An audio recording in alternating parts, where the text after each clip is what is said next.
Juliette Vigoureux is a co-founder of CUT, Cinéma Uni pour la Transition, which is quite exceptional. I'm really biased because we work together quite a lot, but I think it's a really exceptional collective that is bringing together the people of the individual sector to try and work together on how we can make that transition. So maybe can you tell us a little bit about how it came to light, how was CUT created? Well, it's a bit like the three projects, the three films that were just mentioned. So it also comes from an intimacy pathway for Jérémy Régnier, the Belgian actor and director. So he went through a complex moment in his private life, and that actually led him to want to change many things. How and when he didn't know. So the only thing he knew is that he wanted not to be by himself, and he wanted to gather people around him. So it's exactly like all those movies. I mean, it's like an intimate experiment that turns collective, and how you bring people around you to be more powerful. So he created a group composed of artists, friend of his, like Swan Arlo, the actor, but also people he had identified, not being close to them, but knowing that they would be active, like the producer Carole Scotta, or the activist Cyril Dion, or the director Flore Vasseur, for example. And I was part of this group to bring the expertise regarding the impact of our jobs and of our field in the change of society.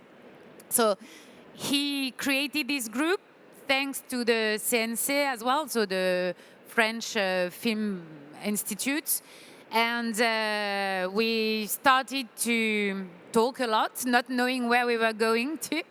And the first thing we did identify was that there were actually many actions already, but being isolated. And what we need again, we identified that we needed was to structure all the actions and to make them talk to each other, and once again to cooperate.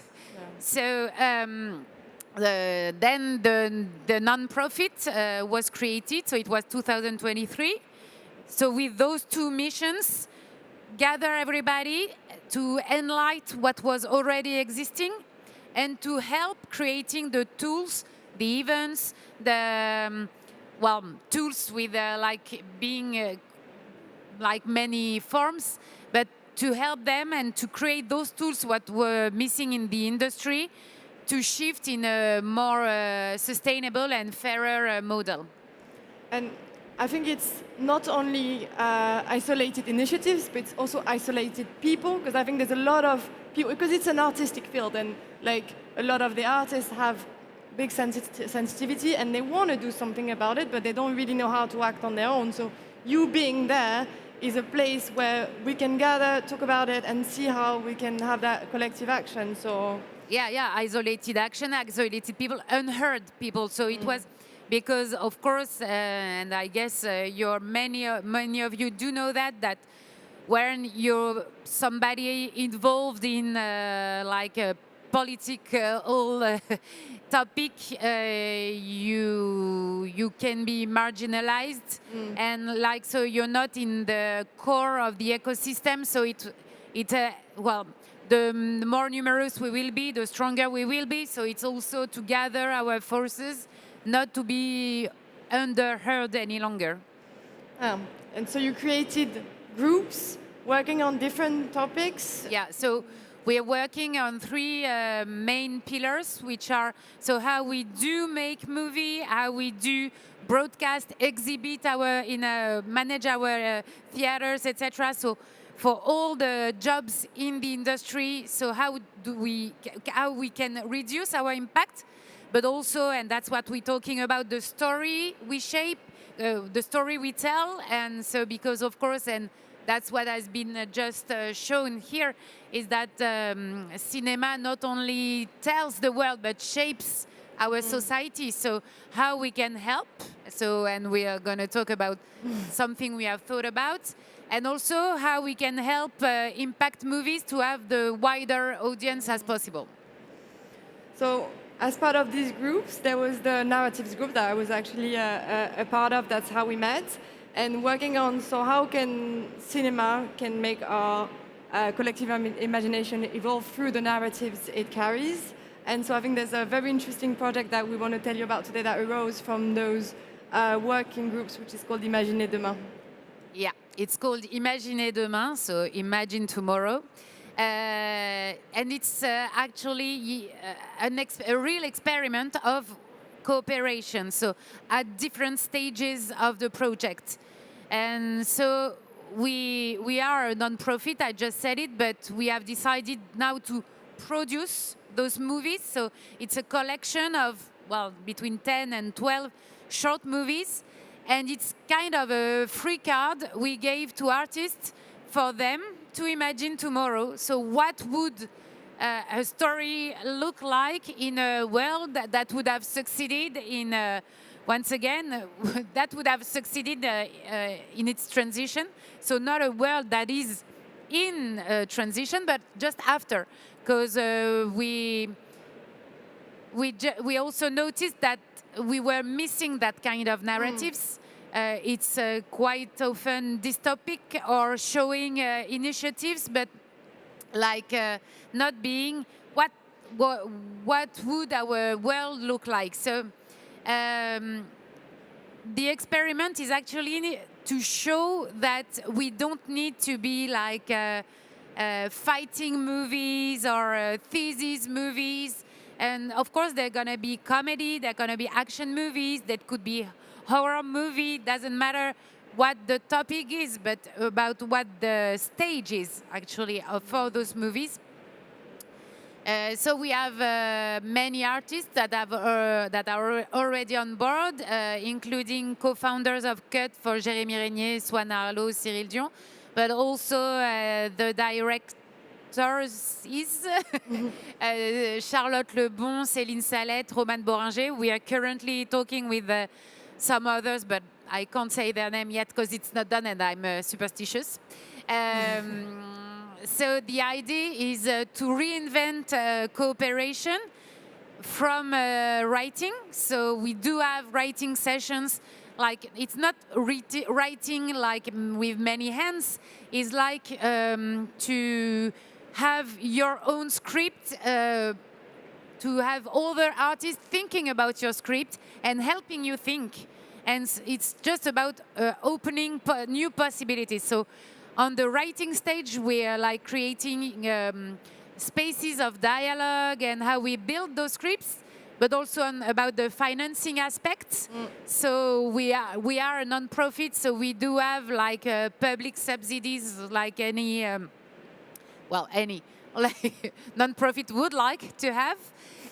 We also have philanthropic actions, and we also have like classic funds for a cinema project, such as Pâté, which is a big support for us, and that's gonna help us produce the movie and have the movie in as many theaters as possible next year, for the official release being next year for the Cannes Film Festival.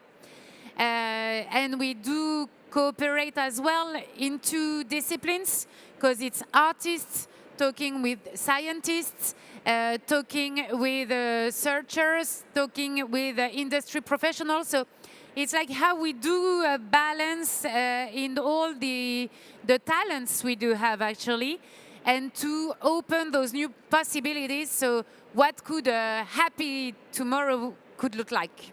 Yeah, I think we really need that, because what we see here at ChangeNOW often that is preventing people from taking action is actually imagining how can it be if the transition works, because they get desperate by all the dystopian stories that they see thinking, oh, anyway, we're going towards a wall, so there's nothing we can do. So we do really need to draw the outlines of what those words could be so people can imagine it. What we're fighting for. Yeah, exactly. And so they can imagine tomorrow. So we need to help people imagine tomorrow. So I think that project is is really great and is going to inspire many more movies. And that's what we're doing with Film for Change today, also gathering writers and producers to try and synthesize that kind of stories. I think you've already also identified stories that already do that, and you created a special prize to reward movies that are already engaging. We did create a new award, which is called the Prix-Cut, so the Cut Prize. And because actually, but that's what you said, we are quite often asked, okay, you're telling that new narratives, etc., but what, can you give us examples? Where are they? And of course they are, and they need to be even more, but because they are, we decided to create this award. So far, it's focused on French production. And this year, it only was to celebrate a fiction movie, but next year, we intend to have also for documentaries. And it's to show that it does exist. And once again, that forms can be like really multiples. It's not like, and I'm sorry to be a bit radical, but just to explain, you don't have to be a boring and 3-hour movie to deal with the ecological issue. You can be funny, it can be exciting, it can be like, it doesn't matter how, once again. And also, of course, we need to be careful with like making movies being tools.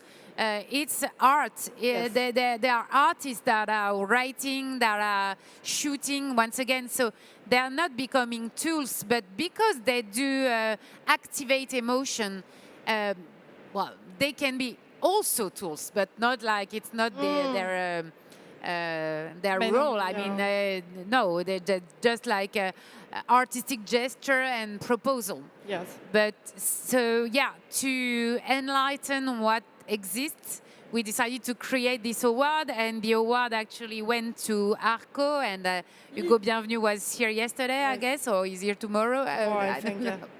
And so, yeah, and it was with a jury composed of, once again, professional, but also scientists, artists, etc. Yeah, I think that's one of the big messages is like a collective and try like to share between different sectors the expertise. And that's, I think, one of the main challenges that we have identified is artists and producers not wanting to be led too much in their creative, and showing that a way that we can help them is just inspire them by showing. And yeah, of course. And what we're trying to debunk, actually, because if you talk about new narratives, what I can often hear is that, but what do you want? Do you want a James Bond travel on a bike?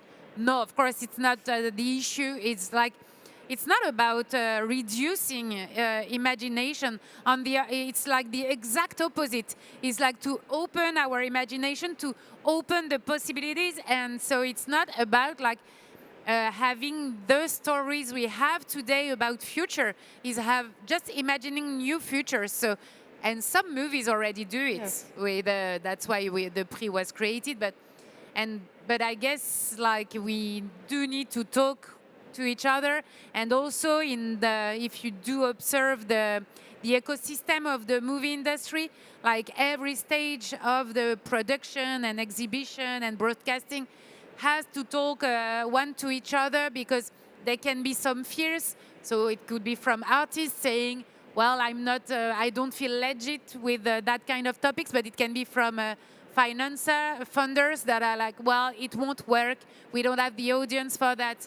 And of course, it's not true. But if everybody talk to each other, then we can help those projects emerge. Yeah, that's exactly what we're trying to do today at Film for Change. We gathered this morning producers and writers with ChangeNOW experts like Rob Hopkins, that is working on the future of cities, that was sitting at a table with Netflix and TF1, with a French TV channel, to discuss how we can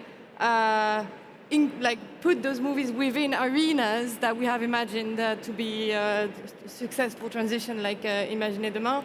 And we're keeping that day going with also a Climate on Screen workshop this afternoon, where we're going to gather also producers to show them that it is worthy to address climate storytelling, and that it can be in mainstream media and that can engage with an audience that is not only impact movies and impact stories.